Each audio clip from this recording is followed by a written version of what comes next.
mêler la réalité avec la fantaisie en plus. C'est ça qui est le prodigieux du cinéma.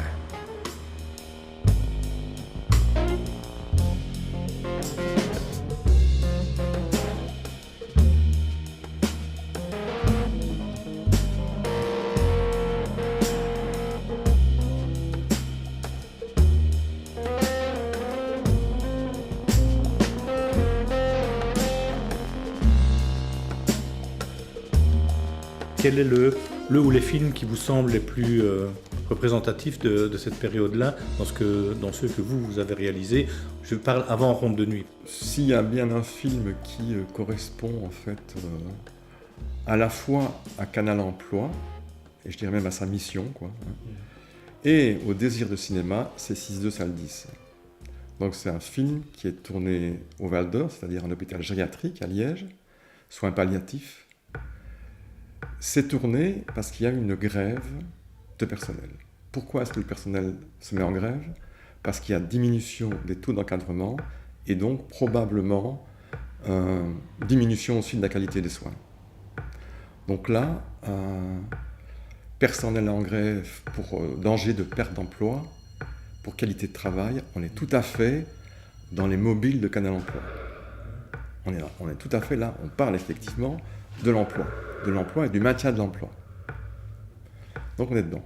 Mais parallèlement à ça, on tourne là avec la caméra Paluche, qui est une petite caméra totalement à l'époque révolutionnaire. Elle n'aura été d'ailleurs que révolutionnaire parce qu'elle était très brève quoi, dans son règne, quoi.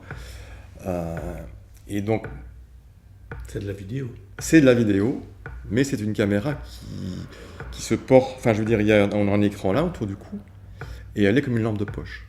On tient la lampe de poche en fait. Et ça, c'est la caméra, quoi. Et on voit l'image comme ça.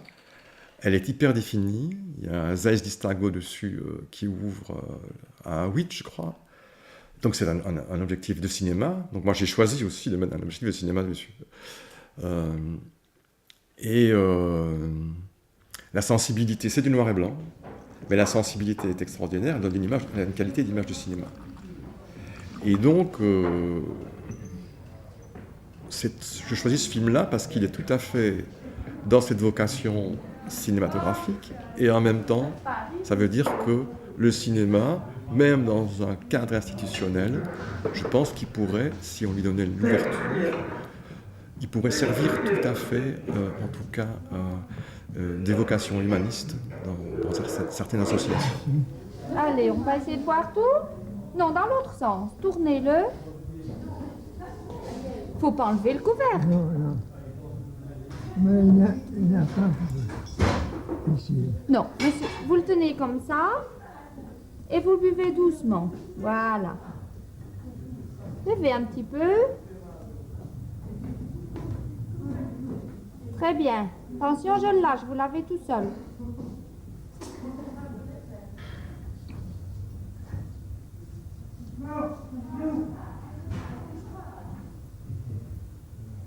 Eh bien, ça va comme ça. Donnez, je vais le remettre sur la table.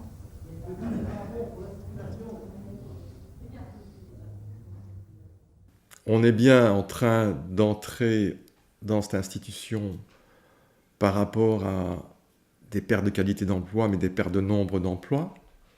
Mais on est aussi dans une institution où le rapport du malade au soignant est quelque part aussi problématique. Et il n'a cessé de l'être plus et plus encore depuis lors. Ce sont les homes, c'est la question des homes. C'est la question des homes.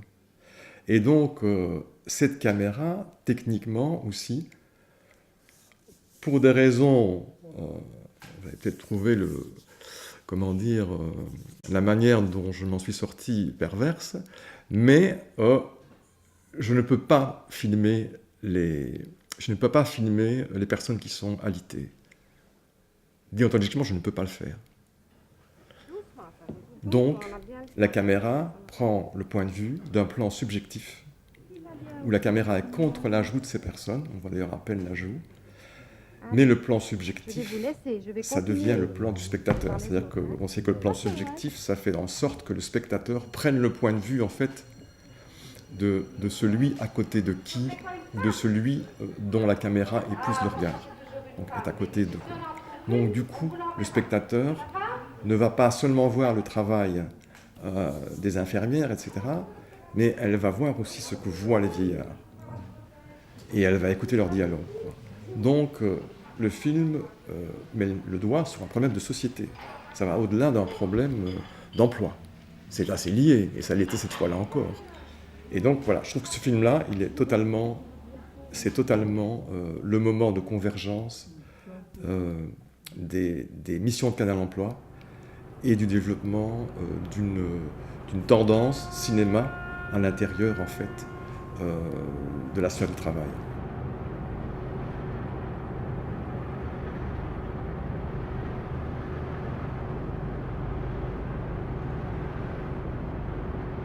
Le four à coque, en fait, où le film est tourné, le four à coque, comme la série, ne peut pas s'arrêter.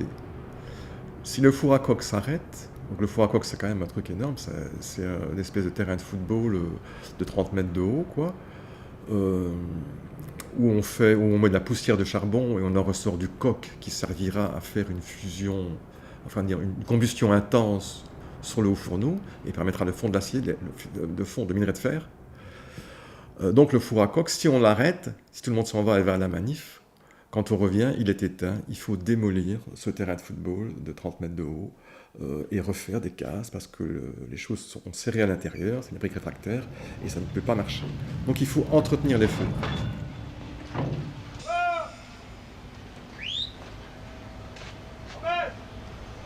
Attends une minute avant de fermer la colonne, hein!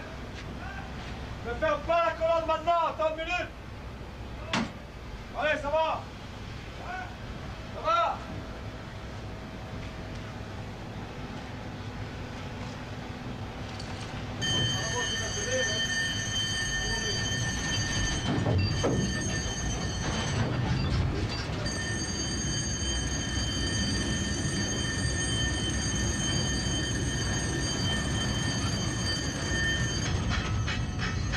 Bon, alors, le four à coque, en fait, pendant la grève, il reste un peu allumé. Donc il y a des gars qui sont encore dessus, qui bossent pour entretenir le feu, pour pas que tout s'arrête, et garder aussi ce moyen de pression par rapport à la grève, évidemment. S'il n'y a plus d'outils, il n'y a plus de pression. Donc, je me suis dit, mais qu'est-ce qu'ils pensent, ces gars-là, quand ils sont là, pendant que les autres sont à Bruxelles, en train de manifester? Et alors, je suis allé sur le four à coque, et pour la première fois, en fait, le discours du gars que j'interviewais, qui est le gars qui travaille sur le four, hein, dans la nacelle, enfin pas la nacelle, mais cette espèce de train qui roule sur le four, quoi, hein, donc des travails à des postes les plus symboliques, enfin, je dirais, du four, quoi. Donc j'interviewe le gars qui est là, évidemment, et d'abord il me dit, oui, effectivement, il fait trop chaud en été, froid en hiver, la poussière, etc. Donc il dit très justement ce qu'il a à dire sur les conditions de travail. Et puis il s'arrête, et puis il me dit, vous savez, moi je ne peux pas vivre sans feu. Je ne pourrais pas vivre sans feu. Le feu, la fumée, c'est toute ma vie. J'ai toujours la séquence, Le feu, la fumée, c'est toute ma vie. Donc je ne pourrais pas être bouché, par exemple. Et en même temps, il y a un autre gars qui est là, tout le monde se met à rigoler, évidemment, y compris le preneur de son. Mais parce que c'est... Bon. Et donc là, à ce moment-là, le type a un peu continué là-dessus, quoi, et je me suis dit, c'est ça, quoi. En fait, le rapport à la machine, aussi pénible soit-il, le rapport à cette exploitation-là, qui est sans doute la pire qui ait jamais existé, qui est l'exploitation des gens en usine, c'est comme ça que ça a commencé, c'est presque un esclavage, quelque part. Mais là, il y a une culture. Il y a une culture, et cette culture est liée aussi à ce travail lui-même, et à sa nature, et à ce qu'on y voit. Et à ce qui permet peut-être parfois quelques échappatoires par rapport à la morosité, etc. Enfin, peu importe. Pour moi, je me suis dit, il y a ça, et je vais le dire.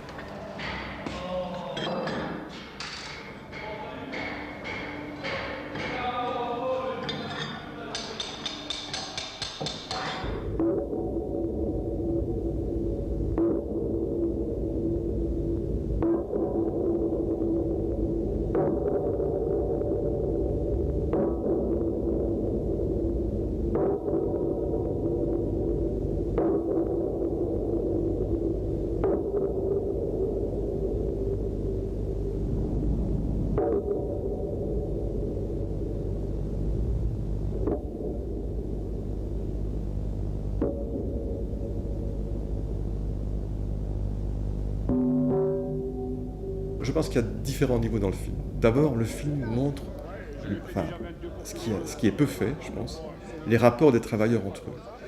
J'ai un peu concentré ça sur la bande-annonce. Si on regarde la bande-annonce, par exemple, que ce soit dans le champ du travail, c'est-à-dire pendant les choses qui se disent ou qui se sifflent d'un poste de travail à l'autre, ce qui se dit au vestiaire, comment ils critiquent la manœuvre au vestiaire après si elle était bien ou mal faite. Ils s'engueulent même parfois entre eux par rapport à ça. Tout ça est dans le film. Ça, c'est dans le film. Ça, c'est dans le film. Ça, il m'a été permis par eux de le filmer, quoi. Et le film, c'est aussi quelque chose qui tient... Je pense que la réalité, elle contient aussi l'imaginaire. L'imaginaire fait partie de la réalité.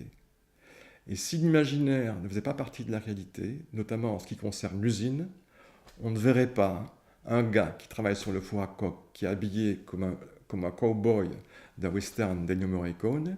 On ne verrait pas un autre type qui met une casquette de facteur parce que ça lui fait ressembler, je sais pas quoi, au commandant d'un bateau imaginaire. On ne verrait pas ces éléments-là. On ne verrait pas des photos de Tarzan dans les armoires. Donc l'imaginaire, en fait, il sert à l'usine à échapper à cet ennui mortel. Chalet, c'est bien crevé, chalet. Pas bonne pièce, les yeux. Chalet, c'est comme des billets. Des billets, la même chose. Come tutti i soldi. Mangia qualche minuto ancora perché autrement les bacs si calent. Tu che arrivi là e ti ouvres le portiquet, ti mets à tirer par là, bacs si calent. Là, j'attends. Et quand je me mets les 4 bacs en marche, et lui, il est déjà au-dessous, André de Gatti, bon, Charlie, qu'est-ce que tu fais toi? Mais qu'est-ce que tu fais là? Allez, t'as fait. Hein? Non, on n'a pas besoin.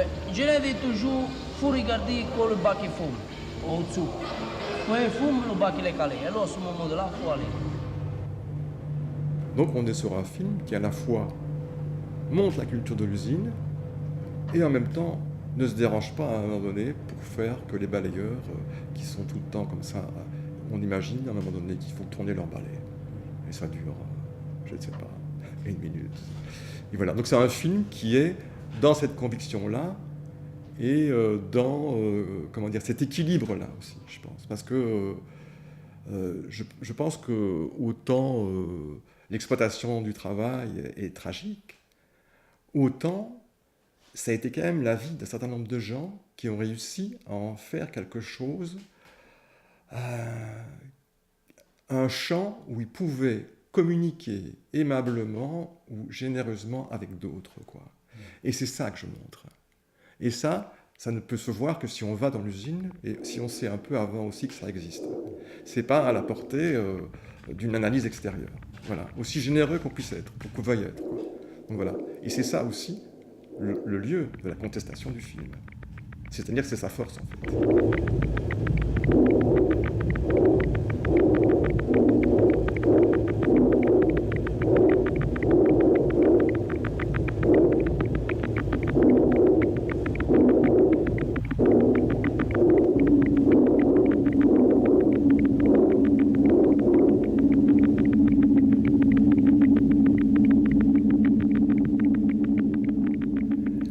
Donc, pendant toute une période, enfin je veux dire très longtemps, dire que le bruit de l'usine, je n'arrêtais pas de continuer à dire que je détestais le bruit de l'usine, tout le temps. Mais le fait est, et le paradoxe est là, et je pense qu'entre humains, on doit avoir assez de liberté pour dire les choses telles qu'on les ressent, réellement, et donc effectivement, quand je suis allé dans le quartier ouvrier, c'est plutôt là que ça s'est passé, je suis sorti de la voiture. Il y avait un gamin qui était sur le trottoir, il est rentré vite chez lui se cacher, dans les derniers habitants de ces quartiers, quoi. Et ce que j'ai entendu, c'est le silence, et cette absence totale, quoi. Alors que moi, je n'avais jamais, arrêté de vouloir m'échapper de ce lieu, et j'avais d'ailleurs réussi à m'échapper. Mais en y revenant, en fait, je constatais que ce lien que j'avais vécu avec d'autres, il n'était plus là, puisque eux n'étaient plus là non plus, et que l'usine elle-même disparaissait, quoi.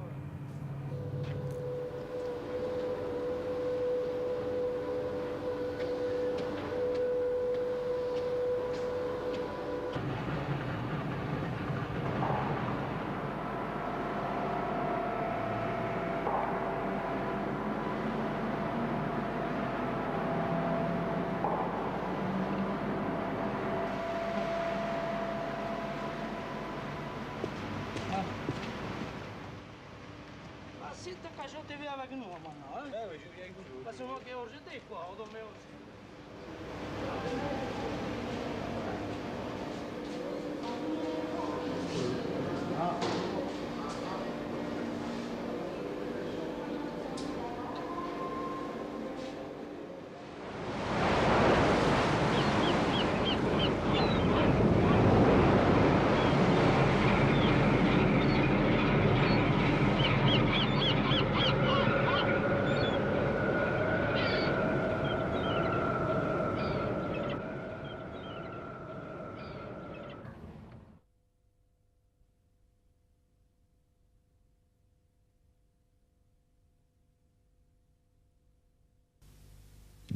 Il fallait l'obliger à regarder mes yeux, qui voulait oublier ce voyage. Changer le destin des marins et de celles qui ne les attendent pas. Ce film-là, en 2 mots,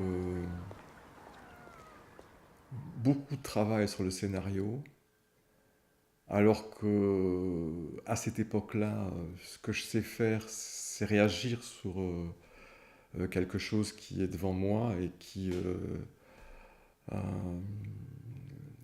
je suis pas dans l'écriture, en fait.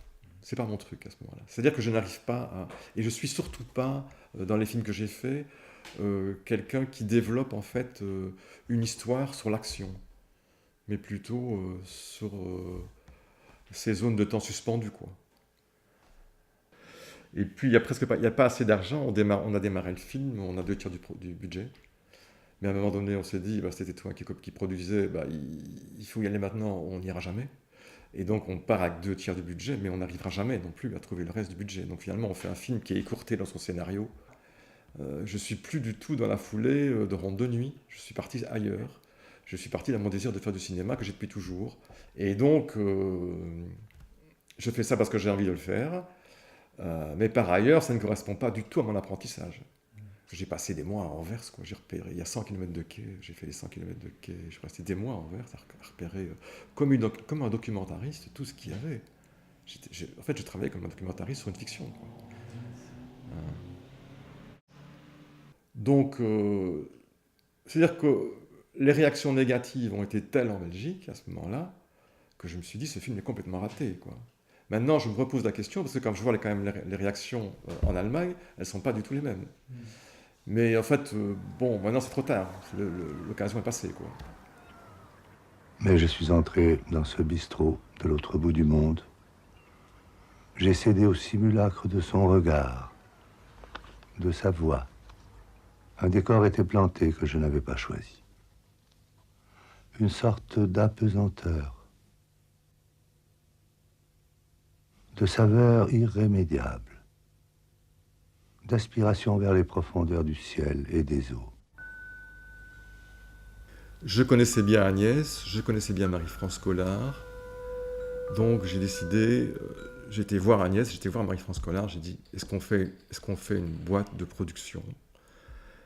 Et ça me semblait être la seule manière, en fait, c'était l'étape après, me semble-t-il, Canal Emploi, puisque Agnès était à Canal Emploi, Marie-France avait été mon assistante à Canal Emploi, elle commençait à faire de la vidéo. Je pense que c'était la seule manière de continuer à rendre le travail possible dans un terrain connu, quoi. Enfin, je veux dire, au niveau de la production, quoi. Maintenant, les films, sur les films eux-mêmes, on est seul sur un film. Enfin, moi, je trouve qu'on est seul sur un film, on fait chacun son film. Là-dessus, il n'y a pas de... Mais sur le fait de dire comment est-ce qu'on va fonctionner, parce que c'était une SBL, Donc on ne faisait pas de bénéfices. Et puis on a accueilli quand même pas mal de gens. Hein. On a quand même travaillé à un moment donné. Il y avait d'ailleurs une quinzaine de personnes qui bossaient là. Hein. Donc à l'époque, les boîtes de production aussi se mettaient en place en Belgique. C'est-à-dire que c'était une espèce de fièvre. Il y a des moments où il y avait rien au début, puis il y en avait une là, et puis tel a fait celle-là, tel. Donc les boîtes se mettaient en place, quoi. Donc c'était naturel aussi. On était dans un courant. On n'est pas avec ça, on n'est pas dans les novateurs. On est dans le courant, quoi, simplement. Nous sommes dans un pays musulman ici. L'Algérie, c'est un pays musulman. Alors s'ils veulent que tout ce bazar et tous ces meurtres cessent, il faut appliquer l'État islamique en Algérie. S'ils ne veulent pas appliquer l'État islamique en Algérie, ça ne va pas cesser. Il n'y aura pas d'État islamique. Ça ne va pas cesser. On est musulmans. Voilà. S'il vous plaît, je veux dire une chose à propos de l'islam. Le peuple algérien est musulman, mais on est contre l'intégrisme, on est contre les assassins, on est contre les meurtriers. C'est ça, on n'est pas contre l'islam, l'islam de tolérance et de fraternité, on le revendique, on le vit. Il y a les deux films Alger, le combat des démocrates et le voyage de Fatma. Donc, en quelque sorte, vous allez voir ailleurs, mais qu'est-ce que vous filmez ailleurs? La même chose que vous filmez ici. Oui. Grosso modo, les grèves, les... Oui. Ouais. Oui. Et mais là, ce sont les coproductions RTBF, ça. Ces deux-là. Ah oui, ces deux-là, oui. C'était Anne Martinov qui était là. Je ne sais plus comment ça s'appelait. C'était des émissions qui avaient un rapport avec les pays du Sud et qui relataient des choses de ce type-là, quoi. Enfin, n'empêche, c'est vrai que je me suis retrouvé là, ça c'est sûr. Et que la manière de tourner n'est pas tellement différente. Autre coproduction RTBF, c'était en 1994 pour Faits divers. C'était avec Faits divers, c'était José Dessert et Léon Michaud. Oui. Et donc il y a le film dont vous parliez tout à l'heure, Un meurtre à Aubange. Oui. On ne peut plus tourner comme ça en télé aujourd'hui, et c'est bien dommage d'ailleurs. Oui. Mais un face-à-face avec un détenu assassin qui le reconnaît, qui est condamné, et un portrait. Pourquoi est-ce qu'on ne peut plus faire ça aujourd'hui? Je crois que le rapport au temps a changé. Le rapport au temps et la télé est allée dans ce sens-là aussi. Peut-être, je ne sais pas si elle était motrice ou bien dans le train, quoi, mais la télé va comme ça aussi. Le rapport au temps, c'est comme si pour apprendre quelque chose au spectateur ou le concerner, il fallait lui dire vite quelque chose. Et puis vite autre chose, quoi. Il y a une espèce de... Si on regarde un film qui parle de la même chose, grosso modo, quoi, de la prison, d'un type qui est en prison, etc., machin, et puis celui que j'ai fait, si on regarde l'un puis l'autre, on dira il y a effectivement quelque chose qui tient avec le temps. C'est dans un des deux films, on n'a pas l'air de se presser, quoi, et dans l'autre, on accélère tout le temps, quoi. En même temps, quand on voit ce film-là, on se dit que seul le temps permet finalement au personnage d'exister. Donc quelque chose qui va vite, il pourrait dire n'importe quoi, il n'existe pas. Ce serait une oppression de plus, quoi. Ce serait une injustice de plus que si on le contraignait dans un temps qui est celui dans lequel on emboîte les gens aujourd'hui, quoi. Ce serait un mensonge de plus, enfin un mensonge, une injustice en tout cas. J'aimerais bien écrire à ces gens-là ou au fils de Madame Leduc. J'ai demandé qu'il me pardonne, mais je n'ai pas son adresse. Si je me sentirais pardonné, je crois que ce serait mieux pour moi, pour mon moral. Mais c'est un peu difficile pour ces gens-là.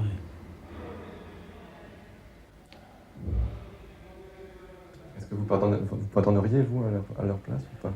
Non, je crois pas. J'aimais trop ma mère.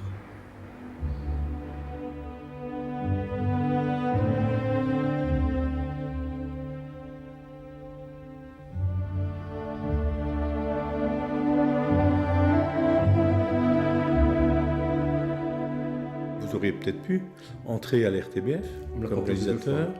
Vous auriez peut-être pu aussi être enseignant de cinéma. Ce sont des choses que vous n'avez jamais acceptées. Pour quelle raison? J'ai pas accepté parce que je considérais qu'il fallait être à 100% sur le travail de création, je disais à cette époque-là, ou artistique, ou de cinéaste.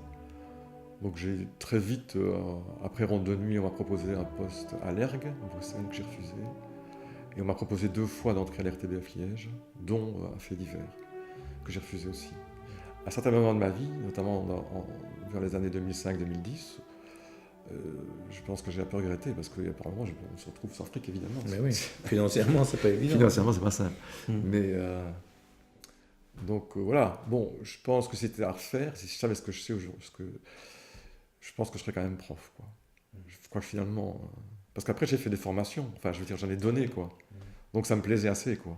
Mais pendant longtemps, j'ai considéré que la posture de prof était une imposture.